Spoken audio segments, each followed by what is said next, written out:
Hey, I'm running behind schedule. Gotta head out and meet a friend again.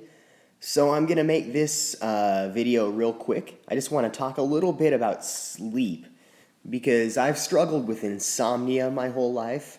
Lately, it's gotten a lot better, although now my thing is, yeah, I don't have trouble so much going to sleep lately, but I always seem to wake up at 8 a.m. no matter how late I stayed up, and I can't quite figure out why.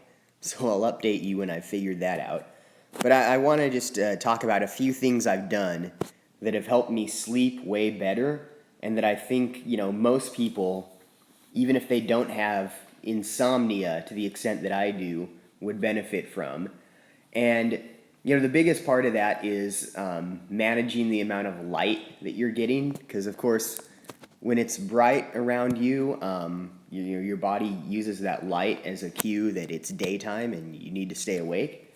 And then darkness starts telling your body to slow down and get ready to sleep. So what you want to do is you want to have as much light as you can during the day. And if you're locked in an office during the day, that means, keep all the lights on, keep the windows open. And if that's still not really as bright as if you were outside in bright sunlight, you should add more lights. Like what I did a while back that really helped me is in my office here at home, the light that's built into the ceiling was pretty dim. So I got a floor lamp that was in another room and put it in there, which has three light bulbs on it, which I just pointed all three of them at where I sit. And that, made me more alert and productive during the day. And it helped me sleep at night, because the flip side of this is you want it to be as dark as possible at night. And because, light and darkness are kind of relative. That is, the amount of light you get during the day will set your brain's standard for what constitutes daytime light levels.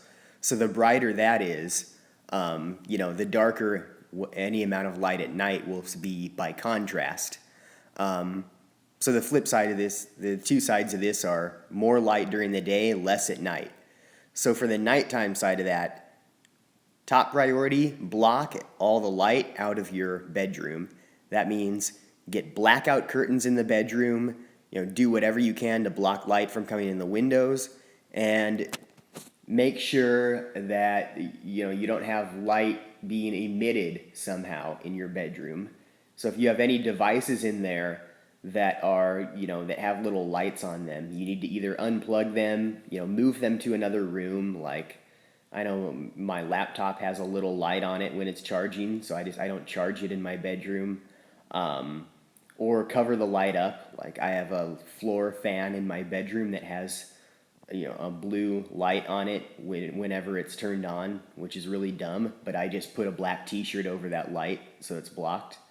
And also, if this isn't perfect, if there's still any amount of light in your bedroom, wear a sleep mask. You just have to do it. And then the other things I would do is I would install Flux on my computer, which is a free app that slowly dims and reddens your screen at night. And and you want to get as much bright light and particularly blue wavelengths of light in the morning as possible, like first thing in the morning. So a walk outside would be great if it's a warm sunny day, but otherwise there are artificial ways to do that. I have a Philips Go light that I'll shine in my face every morning, and I'll also set it as a light-based alarm clock most mornings if I want to wake up early. Not on weekends if I just want to sleep in. So all of those things, getting more light first thing in the morning and throughout the day, and blocking out all the light while you're sleeping, and slowly dimming the lights as you're getting better to sleep. All of those things will help. And then the other thing, of course, is just like cut back on caffeine and cut it out earlier in the day, which I know everyone will tell you, and I think pretty much everyone has tried doing. But where people go wrong here is they don't record their experiment with that, and they rely on themselves to just remember how much caffeine they had and when and what effect it had, and to just kind of like so-called like quote unquote eyeball the results, or just gut check it. And you can't do that. If you're gonna do a self experiment, you need to actually like write it down, keep records. So just experiment with cutting back caffeine for like a week, and actually write down all the caffeine you have throughout the day, how much, what times, and then record how much sleep you get at what times and how easy it was to get to sleep, how rested you feel the next morning. But don't rely on yourself to just remember all of that and just know it without writing anything down. So I've created like a spreadsheet template that you can use for measuring sleep and energy levels too. It's great for recording those kinds of self experiments. So I'll give you the link to that. But remember, self experiments always need to be recorded. You're not just gonna remember everything. But if you fix the light stuff, I mean, unless you're really, really over consuming caffeine or have any other glaring problem, I think the light issues account for the majority of most people's sleep troubles. So give that a try.